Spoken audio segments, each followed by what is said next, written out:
Hey guys, welcome back to Sack's Garage. I am Sack, and this is my garage.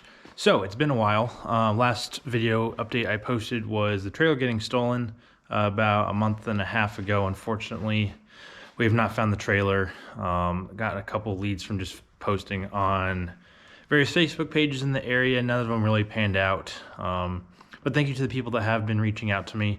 Anyway, we're going to go ahead and do a Ranger update. So, with the trailer being stolen and the electrical issues that I was having with that cam sensor kind of hurting us, basically I've decided that instead of putting down the money for a new trailer right now, while it's winter and the tractor's still open doing test and tune here in North Carolina, they're open all year, we are actually going to start the next part of the build, which is super exciting. So we're going to go through some of that, and then we will start with day one of getting the truck prepped. So what's going to happen is today we are going to start pulling the truck apart, because we are going to start first by putting a full cage in it. It's going to be 8.5 certified. That's going to be done by a local hot rod shop here in Eastern North Carolina. And what that's going to look like is it's going to be a 12-point cage to include the bars going out to the bed. And we are going to tube the front end. So basically from the firewall forward, we are going to get rid of the I-beams and put in some 2x3 frame rails, and then do a Mustang 2 front suspension. With that front suspension, it's going to come with adjustable coilovers. I don't remember the brand that comes with the kit, but we will have adjustable coilovers, and they'll probably get upgraded once the truck gets more refined. From there, it's going to have a manual steering rack, all obviously Mustang 2 stuff with brakes and all that, and it comes in a kit, which is really nice. I'll post the link once we actually get that kit ordered on a future video. Okay, so that's the first part of the build, is getting the chassis done. While the chassis is out getting done, we are going to obviously have the engine and the transmission out. So what that's going to look like is we are going to start doing our upgrades that we've been talking about, which is a turbo. Some of you may or may not have been tracking that, but it is going to get a turbo, looking at a 76 millimeter right now. We're going to work with our sponsor, Auto Mafia Racing, down out of Southwest Florida. Check out Caleb and his shop down there. They do a lot of awesome stuff, give parts for great prices, and do in-house tuning. So check out our sponsor, Auto Mafia Racing, at the link below. Right, so with that turbo build, we're looking at doing a 76 millimeter, and we're going to need some upgrades to the engine to go with that. So because it's going to have more power, we're going to need better oil pump gear, so we're going to upgrade that. Obviously, it's going to need a new cam, so we're looking at doing a comp cam turbo grind, and then we'll also need some upgraded valve springs. So all that will be happening while the truck is away at the shop getting its cage installed. Additionally, what else we're looking at is getting the transmission upgraded. So the 6R80 is a pretty stout transmission, but while it's out of the truck, might as well upgrade it so that we're not breaking stuff when we do take it to the track. So it's going to be getting a new clutch pack and new billet intermediate shaft. That's one of the weaker points on the transmission. Everything else should be good for the power we're looking for initially. We're not changing any of the internals in the truck. So what that looks like is we'll probably be pushing about 600 horsepower. Looking to go no more than about 10 PSI to start with the stock internals on this Coyote motor. All right, guys, so the other day I was able to start the disassembly, but I didn't have my camera on. I forgot to turn it on, sorry about that. But what I did, so before the harness comes out, I used the fuel pump to help drain out our fuel cell, because it is gravity fed to the pump. And then from our electrical troubleshooting, the motor mounts and the transmission mount are both already disconnected, so that should be super easy to yank once we get the harness all disconnected. So without further ado, we're going to go ahead and get started with getting that harness off.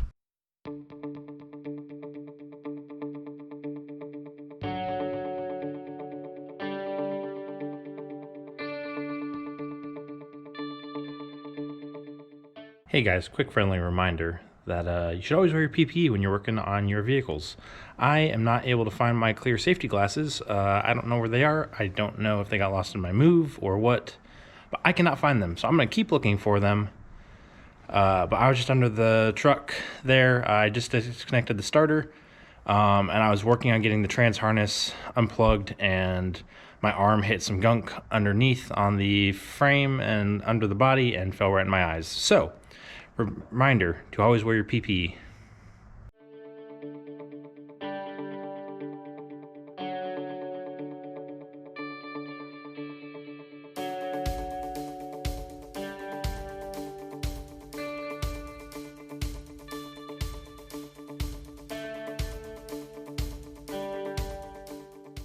Okay guys, so as you saw in that time lapse, I've been fighting the sensor back here for a long time. I even got the engine hoisted up, and I'm gonna see if I can get this snake cam to be long enough for you guys. I don't think it will be, but basically, yeah, that's not gonna work. Basically what I'm fighting is the engine block is like this, right? Here, we'll do this. Engine block is like this, and there's a sensor right here. Common sense would say that the pinch part would be out here away from the block. Well, what's actually happening is the pinch part is on the inside here. So I can't really get a finger on to get enough leverage to push that plastic connector. And I can't see, and it's super deep down. So it's hard to get with a flathead or a needle nose. So that's really what I'm fighting right now. So I am going to stop the time lapse, keep working that, and we'll get back to the time lapse once that is complete.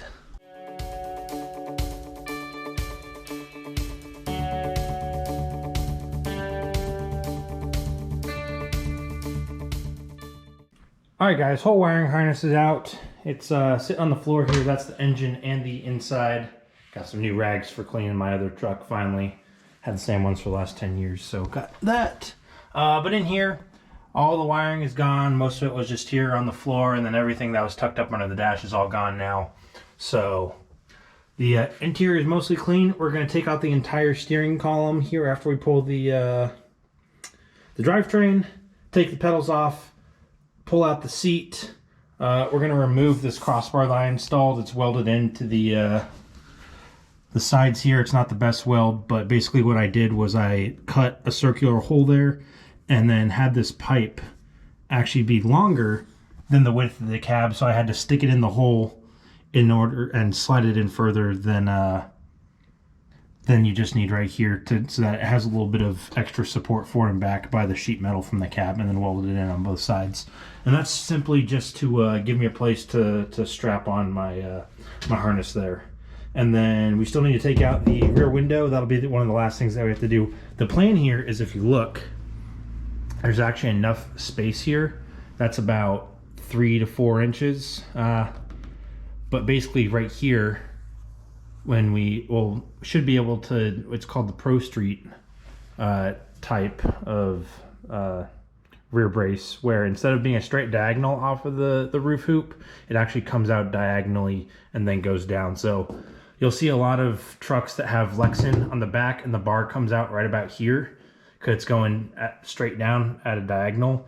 The plan here is to retain this stock back window and then have it come out the roof here. So that's what we're looking at. Now we are going to drain the coolant, and then once the coolant is drained, we'll go ahead and pull off the entire front clip of the truck. It's just a couple bolts and a couple quick release latches, and then we will get the motor pulled. All right guys, got the tube hooked up. You know, it's the stock radiator from the F-150. So it has the nice little tube attachment. We're gonna go ahead and open it up here slowly. Make sure that our coolant doesn't go spraying everywhere. The listed coolant capacity for this truck is 16 quarts, and this is a 15 quart pan. So once this pan's full, it's full. If we need to store a little bit in a milk jug or something, we'll do that. But the hope here is that with the minimal amount that I have in the catch can, it will, not the catch can, the overflow reservoir will just about max out this pan here. All right, so you guys can see it's coming out pretty slowly. So we'll go ahead and just let that run its course. All right guys, so I don't think I've ever shown this process, but basically what I've done is everything's disconnected right now. The coolant is mostly drained except for out of the block. And what I'm gonna do is I'm gonna pull off this whole front fender clip. It's only been held in with 4 bolts on either side that were stock. and then 4 quick release clips, 2 on the front frame rail and then 2 up on the side. You can kind of see one over there. But basically, I drilled out all the spot welds when I first got the truck to make this super easy to remove, so that when you do stuff like this, it's super easy to take off. So the radiator's disconnected, there's just not enough room to slide it up and out. So what we're gonna do right now is we're gonna take off this front clip. In order to do it, we have to rotate it kind of up like this and slide it up out of the bumper slot, and then it should just come straight out.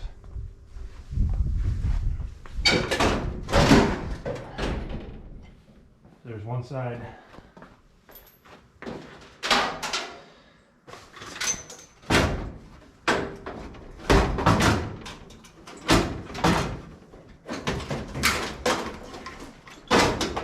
There's the second side. And then it's kind of hard to do with one person, especially if you're not using the lift, so for the engine hoist. But I'm gonna try to get this radiator out now that we got that slid forward just a little bit.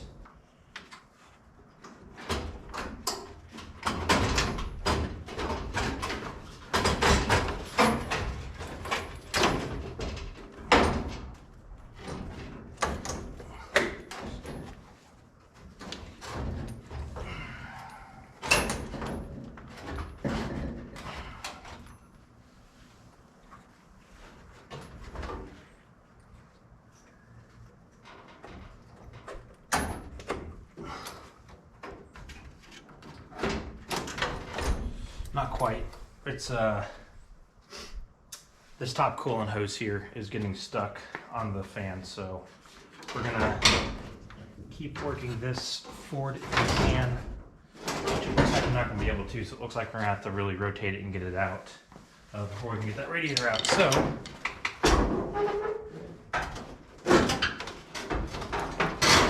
up and down like this. Part of the reason we have to do this is the previous owner had hit the bumper on something and is a little bent in, so it doesn't come out super easy. And then stuff like that happens, which is fine. It's all just normal. Nothing wrong with that.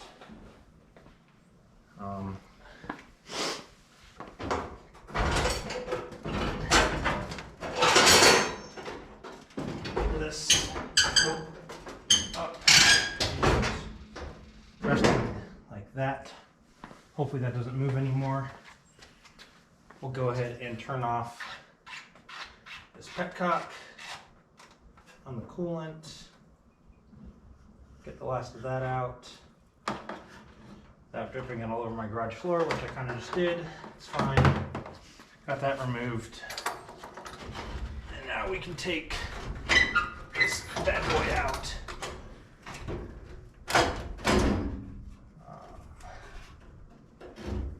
Forgot to disconnect the lower radiator hose, so gotta get that off real quick. Need a flathead real quick.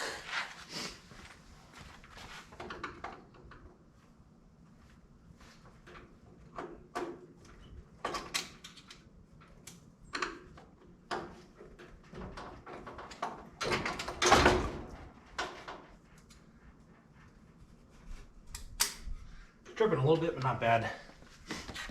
I'm okay with that. And up. Oh, now it's dripping a lot, of course. All right, we're gonna move. All right. Oh yeah. Okay. That hose had a little bit more coolant in it than I expected, but we now have a radiator out. We'll move that off to the side.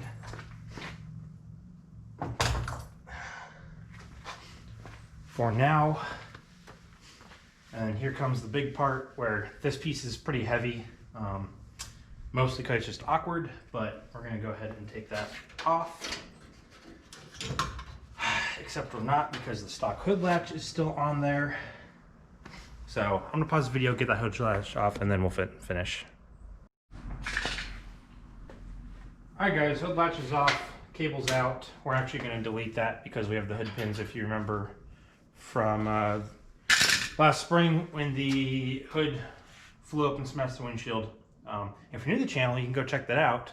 That is on our best and worst day yet video from the springtime. So anyway, there's no good way of taking this off, so we're just gonna go ahead and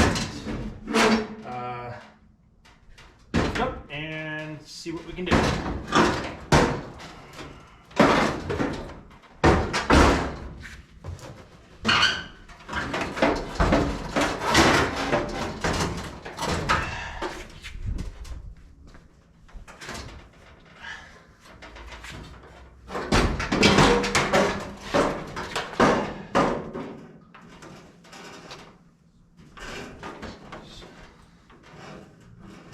This is definitely a lot easier with the hoist, but we are going to make do with what we got right now. Just trying to find a good way to grip this. I don't remember how I've done it in the past, but there we go. I'm going to go ahead and just move this off the screen here and out of the way.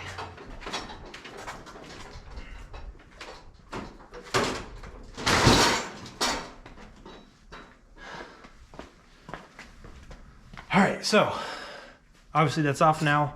We will go ahead and get the hoist hooked up and get this drivetrain out. All right, guys, before we pick this out, I'm just going to back up a little bit here. One of the big things or reasons why I'm trying to redo this whole front end is, I don't know if you can tell, but that motor sits pretty high up. The way that this engine, or the frame was designed, it's originally had a 2.9 V6 in it. And so that cross member there sits up pretty high because it has that double I-beam suspension as the stock suspension on this Ranger. So that limited really how low I could put this engine in here, plus the exhaust manifolds. If you can see, it's already lifted up off the engine mounts right there. But you can see that that exhaust manifold basically rested on the frame rail when it was sitting in here. So what I'm hoping is that by doing the Mustang 2 suspension, it'll help me drop that down and give me more room to work up top with a better turbo manifold and stuff. So let's go ahead and get this pulled.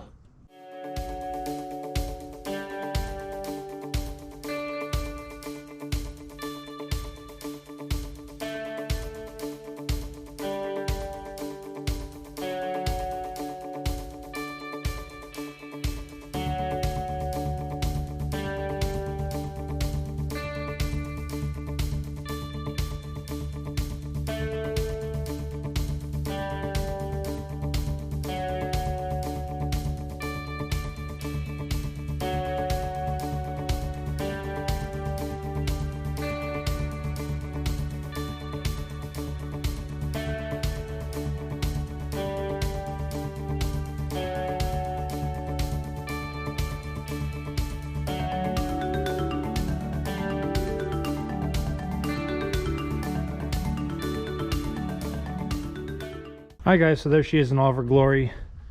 This side, I was able to leave the exhaust on. That's what I was working on there in the time lapse for about half of it. So I had to take the other piece off there of the header. So this is the last time these headers will be on here. We're going to go ahead and get some turbo headers that are forward facing. They make some of those now, but this is, you know, basically my straight dumps, which were super awesome. I loved them. They came out right behind the front wheel. Sounded really good. People were big fans, but that's our drivetrain out. You can see here, you know, stuff is just on top from just banging the tunnel as I was coming out. That's why I got a bunch of stuff in my eye. But if you see here, this right here, the crankshaft sensor, if you look, you know, I could barely get my hand in, so I ended up removing this bolt so I could take it and pull it out 90 degrees. Let's see if I can actually get that. There we go. See if you guys can see that. I had to pull it out and do 90 degrees like that so I could actually pinch the connector there. You can see that's where it was actually poking. So if it's actually in its spot down here, you can see that coming in from straight up. There's this freaking post for a ground. There's this stupid wiring harness thing that I should just take off. But then you come down here, The only way to really get at this is to pinch it from here, but since this is up against the firewall, there's no way I could do that. All right, so there's the truck with the engine out. That's where we're going to leave it for today. Some stuff that's going to change, like I talked about, this whole K-member is going to go to a Mustang 2 suspension. That's going to be coilovers. So this is all going to be gone. We're going to do, basically from the firewall forward, do 2x3 straight out, you know, tubular channel to, you know, clean this up, make it a lot more minimalist to give us room to run that turbo piping. Other things that are going to change is the stock F-150 power steering rack is going to go out. It's going to be a manual rack now, so that should clean all this up. And then the final thing is going to be these manual brakes didn't work out for us, so we're going to play with it. Probably we're going to try to get a vacuum assisted booster, but if we can't, we'll go with a electric one. But the manual brakes just weren't cutting it. They, you know, I basically had to put my foot to the floor, and that barely stopped the truck going, you know, 110 miles an hour in the quarter mile with the turbo, expecting a lot faster than that. So got to upgrade the extra stuff. You can't just have a bunch of power and do that. So with that, we'll go ahead and clean up for the day, go get this video edited, and we will see you on another day.